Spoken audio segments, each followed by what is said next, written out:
Dollar का trade कर रहा है और इसमें तेल और यूरेनियम शामिल है। तो अमेरिका अपने लिए तो व्यापार में मुनाफा देख रहा है, लेकिन वही मुनाफा जब भारत का हो रहा है तो उसे वो गुनाह नजर आ रहा है। और इसीलिए हम कह रहे हैं कि ट्रंप चाचा जो हैं वो एक नंबर के दोगले इंसान हैं। खैर, भारत क्या कर सकता है, सवाल ये आना चाहिए। उनकी जो कहानी है वो तो कर चुके हैं, भारत क्या कर सकता है? डोनाल्ड ट्रंप के 25% टैरिफ लगाने के बाद भारत के पास भी इस ट्रेड वॉर में जीतने के लिए कई चाल है। मसलन पहली, जवाबी टैरिफ दे दनादन। कैसे, बताते हैं। दरअसल अमेरिका ने इस बीच में कई देशों पर टैरिफ लगाया। कनाडा पर लगाया था, कनाडा ने पलटवार किया, करीब 20 अरब डॉलर के अमेरिकी सामान पर उसने भी टैरिफ ठोक दिया। मैक्सिको ने भी ऐसा किया।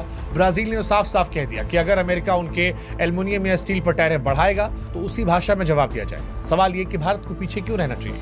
भारत को भी अमेरिका बादाम, अखरोट, सेब, दाल पर टैरिफ बढ़ाना चाहिए। हालांकि इसमें एक समस्या ये है कि इससे ये चीज़ें देश में भी महंगी हो जाएंगी और इसका असर हमारी आपकी जेब पर पड़ेगा, क्योंकि जो सामान वहां से आ रहा है उसे हम खरीदते हैं, तो टैरिफ बढ़ेगा तो हमें महंगी पड़ेगी। दूसरा ऑप्शन ये कि ट्रेड डील, बातचीत का रास्ता निकाला जाए।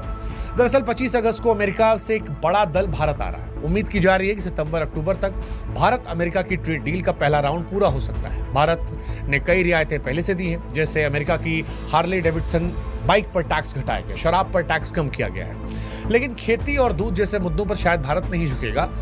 एक्सपर्ट्स भी ये बात कह रहे हैं कि